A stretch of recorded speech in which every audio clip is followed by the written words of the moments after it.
어떻게 우리가 고쳐나가고 어떤 방식으로 이 권한 행사를 해야 되는지 이 헌법 정신에 비춰서 깊이 고민을 하겠습니다.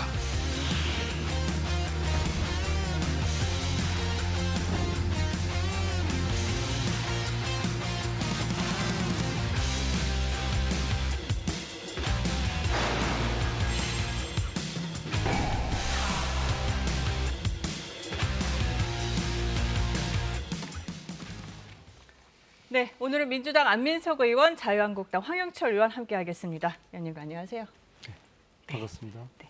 오늘 일본 경제 도발에 의해서 중국, 러시아 안보 도발, 또 새벽에 이제 북한 발사체까지 한반도 정세가 요동치는 모습인데 어떤 대응이 필요한 시점이라고 보세요? 한마디씩들. 예.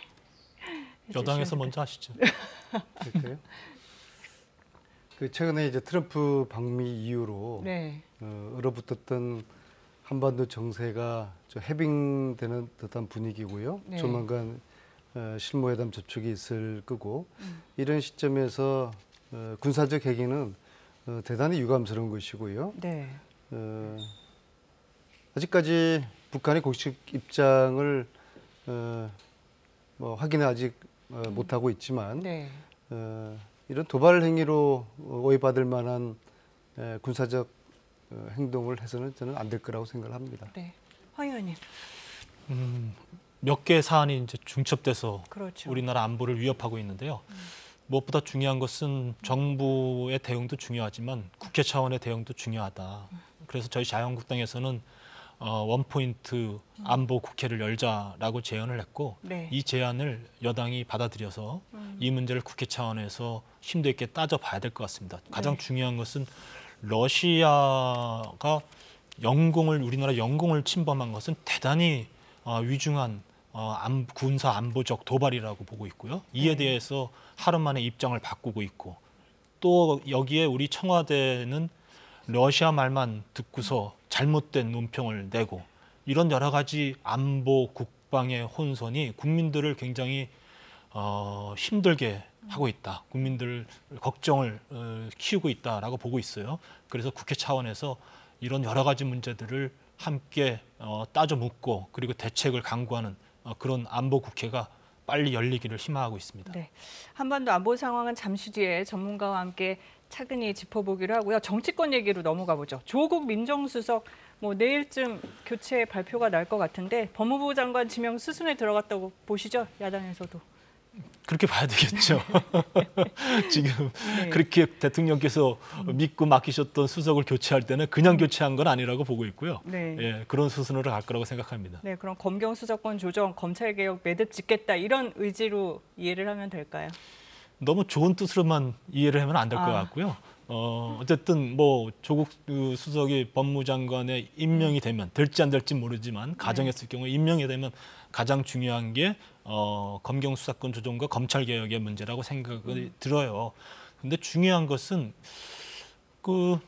과연 이 문제를 잘 해낼 적임자인가에 대해서는 조금 퀘스천 마크가 붙습니다. 왜냐하면 결국은 이 문제는 야당과 함께 풀어야 될 문제인데 네. 조국 수석이 지금까지 대해왔던 야당과의 소통의 문제, 또 이런 적대적 관계, 의식들 이런 부분들, 그리고 이념으로 갈라치고 그다음에 이 반일, 항일, 또 친일 이런 식으로 또 야당을 공격하고 이래 왔었기 때문에 이런 문제를 잘 풀기 위해서라면 야당과 소통하고 결국은 공감을 얻어야만이 국민이 원하는 답을 얻어낼 수 있는데 이런 부분에 있어서는 적임자는 아닌 것 같다라고 생각합니다. 안 의원님, 적임자니까 반박. 예결위원장 될 뻔한 황영철 의원님 말씀을 드리면은 아프네요. 조국 법무부 장관은 상당히 부적절하다는 말씀인데요. 제가 한 몇 달 전에 개인적으로 네. 조국 수석을 만날 일이 있었어요. 네.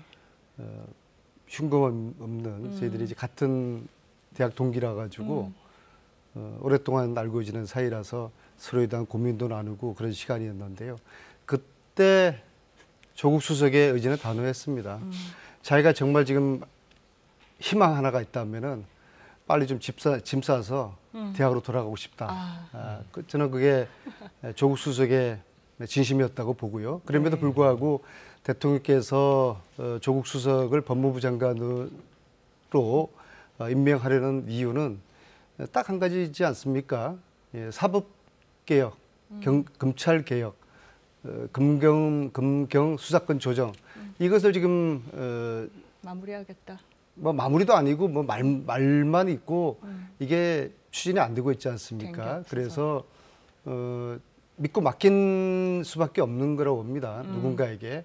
그 카드가 바로 조국이라는 카드이기 때문에 조국을 통해서 대통령이 바라는 그런 이제 개혁 일들을 과감하게 추진해 보겠다. 이제 그런 그 뜻으로 보고요. 네. 물론 이제 조국 수석의 희망은 물거품처럼 사라졌지만은 다수의 국민들은 조국 수석이 법무부 장관이 되면은 잘 할 것으로 그런 기대를 지금 가지고 있다고 저는 보는 겁니다. 지금 두 분의 의견이 다르신데 어제 자유한국당 중진 의원 5명이 거의 계속 외친 이름 바로 조국이었습니다. 뭐라고 했는지 한번 들어보시죠.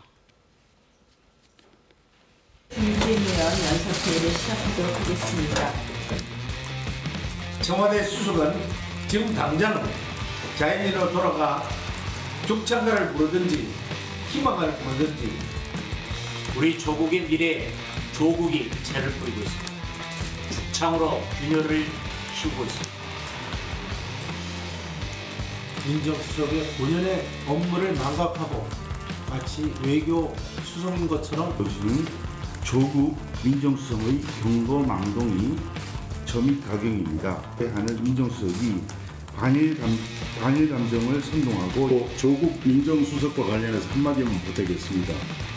자유한국당을 친일 프레임으로 엮고 그리고 와서 청문회를 한번 하겠다고 한다면 그건 바로 선전포고 아니겠습니까?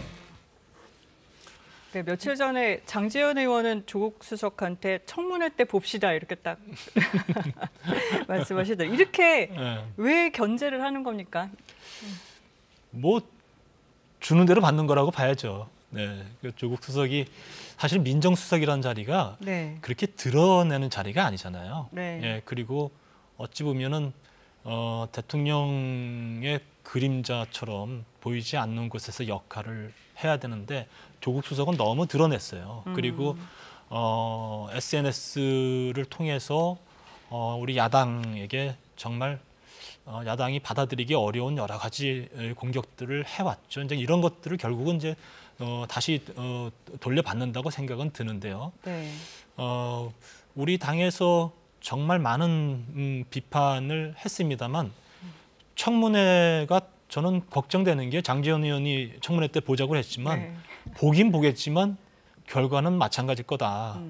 결국은 어떤 흠집이 나와도 대통령은 조국 수석을 법무부 장관으로 임명할 거다라고 보고 거기서부터 정의의 저울이 기울어질 수밖에 없지 않겠느냐. 이 부분 대단히 저도 걱정스러운 부분이에요. 그래서 법무부 장관 이거 지금도 우리가 지금 이 자리에서 마치 임명될 것처럼 또 얘기하는 것도 참 맞지는 않는데 어쨌든 그렇게 예측할 때 균형 잘 잡힌 법무부 장관으로서 엄정한 법 집행을 할 수 있을 것인가에 대해서 국민들에게 한번 여쭤봤으면 좋겠어요. 근데 국민들이 안민석 의원님 말씀대로 많은 분들이 되길 바란다고 하지만 국민들에게 조국 수석이 엄정한 법 집행자로서의 법무부 장관으로서의 역할을 잘할 거냐라고 보느냐고 묻는다면 그 부분에 대해서는 동의하는 분이 많지 않을 거라고 생각이 들어요. 네, 좀 우려의 말씀해 주셨고 이 조국 수석 후임으로 거론되고 인물이 있습니다. 김조원 항공우주산업사장. 말씀하신 것처럼 문재인 대통령과는 2015년 새정치민주연합 대표와 당 당무감사원장으로 인연을 맺었는데요. 당시에 문재인 대통령이 이 김조원 사장을 어떻게 소개했는지 영상이 있습니다. 아주 훌륭하신 당무감사원장님과 감사위원님들을 모시게 돼서 더더욱 기대가 큽니다. 우리 김조원 당무감사원장님은 감사원에서 30년 넘게 공직생활 하셨고 우리 당에 함께해 주신 것만으로도 감사할 정도로 인품과 더불어서 전문 역량을 겸비하고 계신 최고의 책임자이십니다. 네, 당시에 진짜 눈치 안 보고 단호하게 감사버렸다 이런 평가가 많던데 지금 대통령 비서실장이죠. 당시 노영민 의원이 당원 자격 정지 6개월이라는 중징계를 받기도 했다고 해요. 지금 같이 일하게 될 것 같은데 청와대에서 삐걱거릴 우려는 없을까요? 그 김조원 신임 민정수석은 네. 과거 대통령께서 민정수석할 당시에 공직 사정을 담당하는 비서관으로 계셨거든요. 네. 그래서 두 분이 잘 아는 사이고 대통령의 신임이 깊지 않겠습니까? 이제 그런 분을 민정수석으로 앉혔고 그 이후에는 법무부 장관, 검찰총장, 민정수석, 조국, 윤석열, 김주한 이 세 분이 트리오로 사법개혁과 어떤 공직기강을 이끌어 나갈 것으로 보는데요. 진짜 하마평에 오르고 있는 상황이죠. 네, 그렇죠. 그런데 노영민 비서실장은 민정수석의 인사를 금정을 총괄을 하게 하는 위치이기 때문에 네. 설사 만약에 노영민 비서실장의 입장에서 껄끄러운 인물이었다 그러면은 이 과정 자체가 가능하지가 않았겠죠. 그래서 뭐 그런 우려는 저는 하지 않아도 된다고 보고요. 네. 아까 그 화면에서 네. 그 조국 수석에 대한 야당의 그 공격을 보면서 네. 저게 왜 저럴까 제가 순간적으로 생각을 봤는데 아마 야당은 대통령의 나름대로 분신을 조국으로 생각을 하는 것 같습니다. 그래서 조국을 때리는 것이 대통령을 때리는 거라는 것이다. 그런 이제 생각을 가지고 있는 것 같은데요. 따라서 조국 수석이 법무부 장관으로 임명되게 되면은 아마 혹독한 인사검증을 치를 거라고 예상이 되는데요. 근데 제가 아는 조국 수석은 일단 틀어도 먼지 하나 없는 일단 진공 청소기가 빨아도 먼지가 하나 나올 것 같지 않는 그런 인물이기 때문에 네. 아무리 혹독한 검증을 하더라도 저는 무난히 통과될 거라고 봅니다.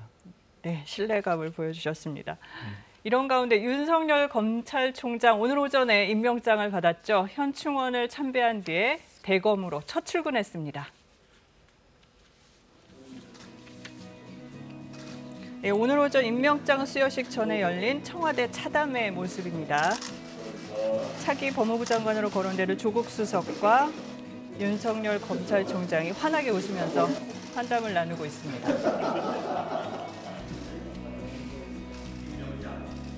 네, 문재인 대통령은 윤석열 검찰총장에게 임명장을 수여했고요. 부인이죠. 김건희 씨에게 꽃다발도 전달했습니다. 그동안 보여왔던 정치검찰의 행태 이렇게 청산하고 어떤 무소불위의 권력으로 이렇게 국민을 위해 군림하는 것이 아니라 정말 민주적 통제를 받으면서 국민들을 오히려 이렇게 주인으로 받드는 그런 이제 검찰이 되기를 바라는 마음이 있고 늘 어떤 원칙에 그 입각해서 마음을 비우고 이렇게 한 발 한 발 걸어 나가겠습니다. 검찰권도 다른 모든 국가 권력과 마찬가지로 국민에게서 나오는 권력인 만큼 국민들을 잘 받들고 국민의 입장에서 어떻게 우리가 고쳐나가고 어떤 방식으로 이 권한 행사를 해야 되는지 이 헌법 정신에 비춰서 깊이 고민을 하겠습니다. 네, 윤석열 총장 취임식 조금 전 4시부터 진행되고 있다는데요. 윤석열 시대 검찰이 좀 달라질까요? 달라지길 바라야죠. 어쨌든 새 총장이 임명됐으니까 네. 새 총장이 대통령께서 말씀하신 대로 새로운 검찰이 만들어질 수 있도록 노력해 주기를 진심으로 바랍니다. 그런데 이런 바람대로 이루어질지에 대해서는 솔직히 별로 신뢰는 가지 않습니다. 왜냐하면 네. 윤석열 총장이 지난 정권에서 검찰 수사에 개입하려는 권력의 힘으로부터 저항했던 모습은 전 대단히 멋졌다고 생각해요. 네. 그런 모습이 이번 문재인 정권에서 다시 발탁되면서 제 역할을 하고 있는가라고 봤을 때 그동안은 제 역할 못했다고 생각합니다.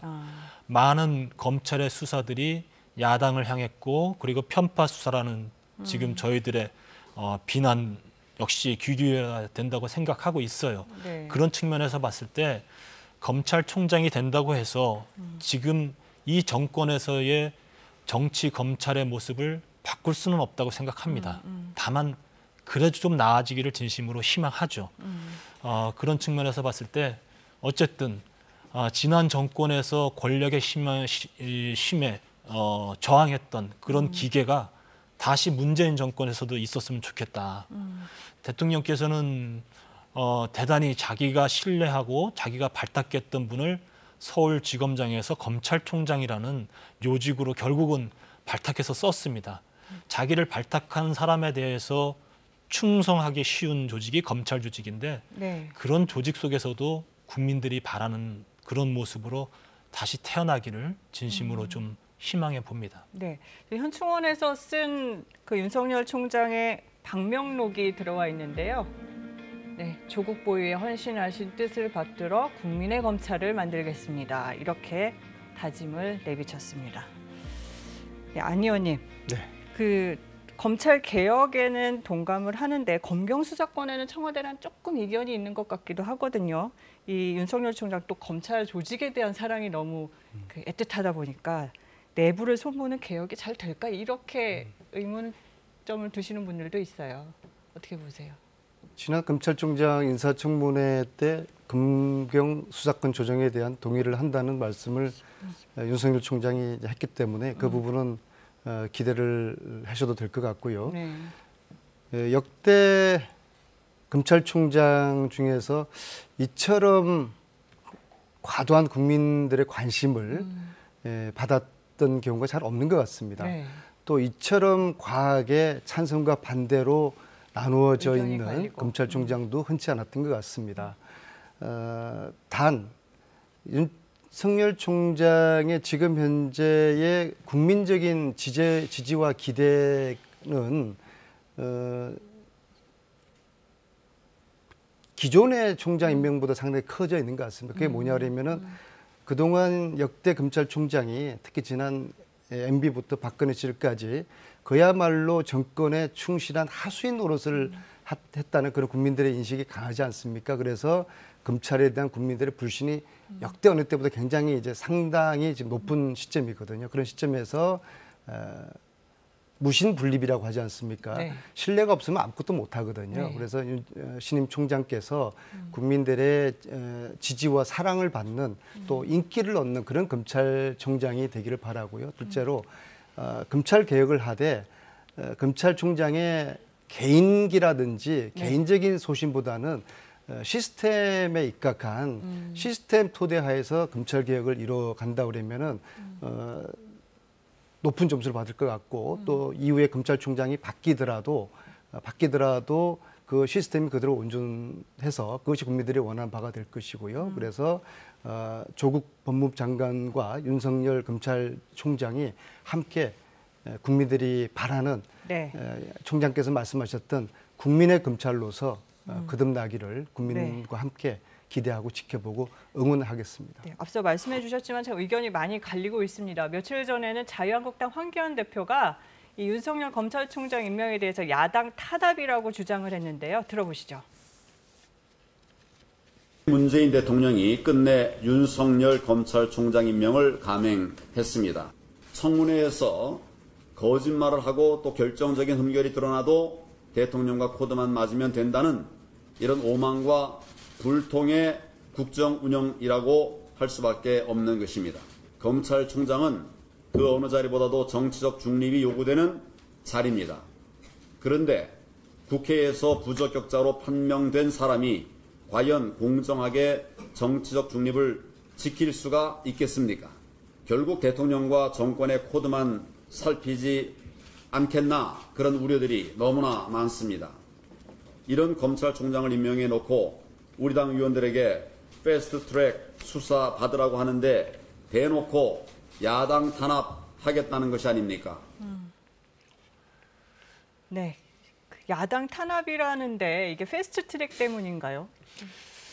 다른 이유는 사실은 또 있을까요? 예, 뭐 패스트트랙과 연결시키는 거는 조금 또 다른 문제인 것 같아요. 근데 네. 중요한 거는 윤석열 서울지검장 결국은 이제 모든 수사를 총괄하는 중심에 있었는데 네. 지금 문재인 정권에서 검찰에서 해온 여러 가지 사건의 추이들을 보면은 네. 수사의 추이들을 보면은 결국은 적폐청산 수사가 거의 중심을 이뤘죠. 네. 예, 그리고 그 중심에는 또 역시 야당 의원들에 대한 여러 가지 또 정치적 수사들이 있었다고 보고 있고요. 네. 그런 측면에서 봤을 때 결국은 검찰총장이 돼도 이런 기조는 유지될 것 아니겠느냐 이런 이제 합리적 추측이 있을 수밖에 없잖아요. 그래서 그런 측면에서 봤을 때 한기현 대표께서 상당히 우려의 목소리를 냈다고 보고 있고요.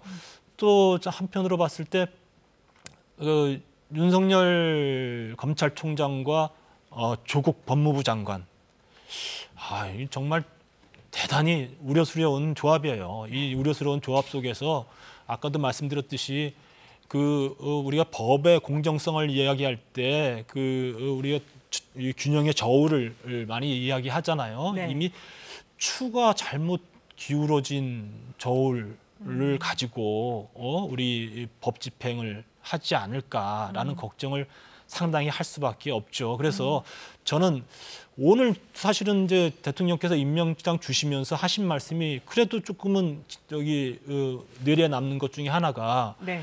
정치 검찰 돼서는 안 된다라고 얘기하고 그리고 정부 여당 권력에 대해서 어쨌든 메스를 가할 수 있는 그런 역할을 해야 된다라는 취지의 말씀을 하셨어요. 그래서 네. 이제는 야당 탄압 그만하고 적폐 수사도 이제 어느 정도 마무리됐으니까 정말 권력형 비리에 대해서 추상 같은 그런 역할을 해야 된다. 그래야만이 국민들로부터 윤석열 검찰총장의 진가가 발휘될 수 있는 것 아니겠느냐 이렇게 주문을 꼭 드리고 싶습니다. 네, 알겠습니다. 이런 가운데 홍남기 경제부총리가 여야 3당 원내대표를 만났죠. 추경을 조속히 통과시켜달라고 호소를 했는데 이 과정에서 나경원 자유한국당 원내대표와 신경전이 벌어졌습니다. 두 사람의 입장 들어보시죠. 추경은 너무 국회에 제출된 지 오래돼서 이미 데드라인은 거의 지나가고 있기 때문에 좀 별도로 해주십사는 간곡한 말씀을 제가 드렸습니다. 정부도 충분히 자료를 제공할 거고요. 예결위 소위에서 다시 심의가 재개되면 충분히 논의할 수 있을 걸로 생각이 됩니다. 굉장히 무례한 방법으로 왔죠. 우리한테 일정을 미리 알아보지도 않고 무례한 방법으로 오셨는데요. 그만큼 급하다고 막 말씀은 하시는데 이거는 부총리하고 저하고 풀 문제가 아니라 여당 원내대표의 결단이 필요한 거라고 생각합니다. 일본 수출 규제 관련해서 추경 문제 없다 그런 식으로 반박을 막 하더라고요. 어이가 없네요.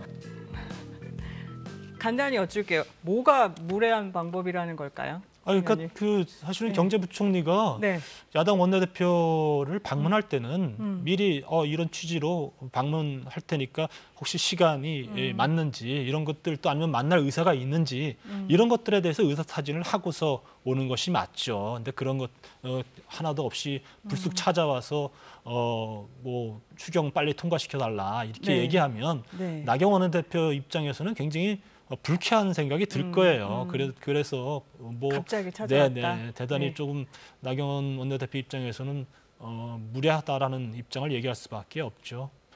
추경 얘기하니까 굉장히 제가 의문의 일패를 당한 것 같은 그런 생각이 들어서 조금 씁쓸하네요. 한영철 의원님께서 최근 심기가 안 좋아서 그런지 평소에 균형 잡힌 그런 생각에서 좀 벗어나 계신 것 같아요. 자, 보세요. 추경 제출한 지가 거의 100일이 다 돼가요. 정확하게 오늘로서 92일째거든요. 부총리로서는 얼마나 답답하겠습니까? 또 급하죠. 지금 여야가 함께 처리해야 될 예산이 경제가 어렵다면서요. 그러면 이걸 도와줘야 될 거 아닙니까? 산불을 꺼야 되지 않습니까? 불이 나 있는데. 그래서 추경을 하자는 것인데요. 부총리가 약속을 잡아도 약속을 안 잡아줘요. 바쁘다고 그래요. 그럼 어찌 됩니까? 목마른 자가 우물을 파는 것이죠. 뛰어가야죠. 국회가 아니라도 나경원 원내대표 집에까지도 갈 수 있는 거 아니겠습니까? 이것은 무례하다고 이야기하면은 그야말로 그래도 부총리인데 부총리에 대한 예의는 아닌 것 같고요. 네. 나경원 원내대표가 지금 쭉 하는 거 보면은 우리 국회의원 모두를 갖다가 300명 모두를 갖다가 7개월째 지금 무의도시가는 백수로 지금 만들고 있는 거 아니겠습니까? 요즘 제가 아침에 일어나면 무슨 일을 해야 될지 국회 가면은 할 일도 없고 국회 갈 수도 없고 동네 그래도 사선 의원인데 네. 동네 골목 다니면서 골목 정치할 수도 없고 7개월째 이러한 국회의원들의 생활을 지금 나경원 대표께서 만들어낸 것은 이게 해방 이후 처음 있는 일 거예요. 그러면 하루빨리 추경을 시작을 해야 됩니다. 30초 정도 드릴게요. 나경원 원내대표께 영상 편지 한번. 네. 예, 잘 됐네요. 네. 나경원 대표님 정말 좀 무의도 시간은 이 백수 시절을 마감할 수도 있도록 해주십시오. 한두 달도 아닌 7개월째입니다. 우리가 초선 때 여야는 틀렸지만은 같은 또래로서 정치하면서 새로운 정치하자고 국민들 기대에 맞는 눈높이 맞는 정치하자고 그렇게 다짐한 그런 초심을 다시 한번 생각을 해보시고요.